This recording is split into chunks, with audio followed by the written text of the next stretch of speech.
یہودی حضرت جبرائیل علیہ السلام کے دشمن ہیں. کیوں؟ پچھلے بیان میں گزرا کہ حضرت جبرائیل علیہ السلام نبی علیہ السلام کی مدد فرماتے.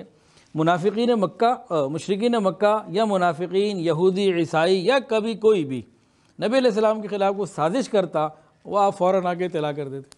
یہ ہونے لگے جی.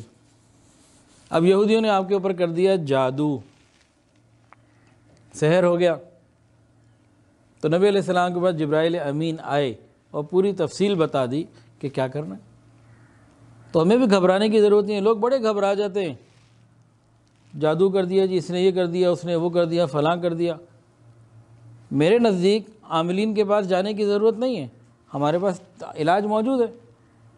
سب سے پہلے تو اپنے آپ کو قوی کرنے کی ضرورت ہے، ڈرنے کی ضرورت ہی نہیں ہے.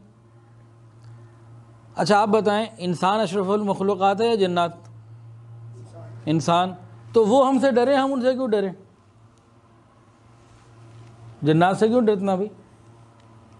ان چیزوں سے کیوں ڈرنا ہے؟ ہمارے ساتھ اللہ کی مدد ہے، اللہ کا کلام ہم پڑھیں، بس مزے ہی مزے. تو خیر نبی علیہ السلام کو جادو کے علاج کے لیے دو چیزیں الگ الگ موقعوں پہ بتائی گئیں. ایک بات تو یہ بتائی گئی قل اعوذ برب الفلق اور قل اعوذ برب الناس. ہمیں اگر کوئی پریشانی ایسی ہے یا وسوسہ ہے، عام طور سے وسوسہ ہوتا ہے، پھر ہم اس وسوسے کو لے کے کسی کے پاس جاتے ہیں، وہ ہمارے دماغ کو کیش کرا کے مال نکلوا لیتا ہے. ایک تو یہ کیا کرتا ہے، اکثر عاملی بہت تھوڑے ہیں جو خوف خدا والے ہیں، اکثر کیا کرتے ہیں، ڈراتے ہیں. نہ ڈرائیں تو پیسے کیسے نکلوائیں زیادہ. اب تو لاکھوں کا بھی ریٹ ہے، آپ جتنا مسئلہ بتائیں گے اتنا ریٹ بڑھ جائے گا. دوسرا، پردے کی پابندی کم ہو گئی. تیسرا، جھوٹ بہت بڑھ گیا. تو بچنا چاہیے، احتیاط کرنی چاہیے. جو خوف خدا والے متقی ہیں وہ تھوڑے ہیں. تو ہم ان اعمال کو اختیار کر لیں، دونوں سمجھ لیں، مسئلہ ہی ختم. یہ وہ مبارک اعمال ہیں جو جبرائیل امین نے رسول امین کو بتایا اور نبی علیہ السلام نے ہمیں بتائیں. ہمیں ان کو چھوڑ کر کہیں اور جانے کی انشاءاللہ ضرورت ہی نہیں ہے. یقین کو پکا رکھنے کی ضرورت ہے. دیکھیں پھر کیسے اللہ مدد فرماتے ہیں. تو دو باتیں جبرائیل امین نے بتائیں. کیا؟ ایک تو قل اعوذ برب الفلق اور قل اعوذ برب الناس. یہ ہم ہر نماز کے بعد پڑھ لیں، صبح شام 3 دفعہ پڑھ لیں، 7 دفعہ پڑھ لیں، ہر نماز کے بعد 1 دفعہ پڑھ لیں. اس کا اہتمام کریں، بہترین کام ہو جائے گا. دوسرا، جو حضور پاک صلی اللہ علیہ وسلم پابندی سے کیا کرتے تھے اور جبرائیل امین نے بھی بتائیں، وہ کیا؟ نبی علیہ السلام رات کو دم کر کے سویا کرتے تھے. دونوں ہاتھ ایسے جوڑ لیے جیسے دعا کے ہیں اور آخری تینوں قل پڑھیں، قل هو اللہ احد، قل اعوذ برب الفلق اور قل اعوذ برب الناس. 1 دفعہ پڑھ کے زوردار پھونک مار دی ہاتھ پہ، اور وہ پورے بدن پہ ہر جہاں ہاتھ جا سکتا تھا، پورے آگے پیچھے جہاں تک ہاتھ جا سکتا ہے پھر لیا. دوبارہ بھی یہی عمل، تیسری دفعہ بھی یہی عمل. تو 3 دفعہ یہ عمل کر لینے سے جسم کے اندر کوئی مسئلہ کور ہو جائے گا، ختم ہو جائے گا.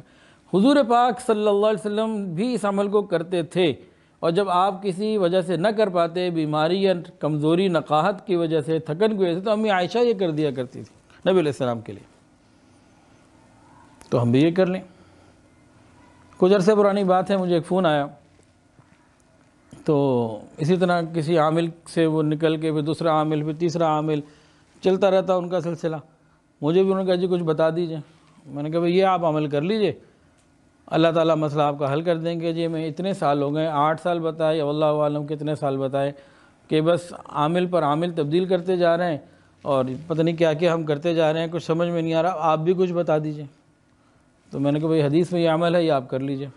خیر انہوں نے کیا، اور چند دنوں کے بعد مجھے انہوں نے کہا جی الحمدللہ الحمدللہ اللہ تعالیٰ نے آسانی فرما دی. چند ہی، میرا خیال 1 مہینہ پورا نہیں گزرا تھا. رات کو سونے سے پہلے یہ کرنا ہے. مشائخ نے لکھا ہے اپنے تجربات میں کہ اگر کچھ، اول تو لوگ ہوتا نہیں، دماغی زیادہ ہوتی ہے سوچ، نفسیاتی مسئلہ. اگر کچھ ہوتا بھی ہے تو رگ اور ریشے کے اندر سے اس کے برے اثرات نکل جاتے ہیں، انسان ٹھیک ہو جاتا ہے. تو جبرائیل امین کا بتایا وہ عمل رسول امین نے کر کے دکھایا، ہم کیوں نہیں کرتے بھی؟ اور ضروری نہیں ہے کہ وہی کریں جن کو کوئی مسئلہ ہو. جس کو کوئی مسئلہ نہیں وہ بھی کرے، سنت تو ہے، اس کی اپنی برکات بے حساب ہیں.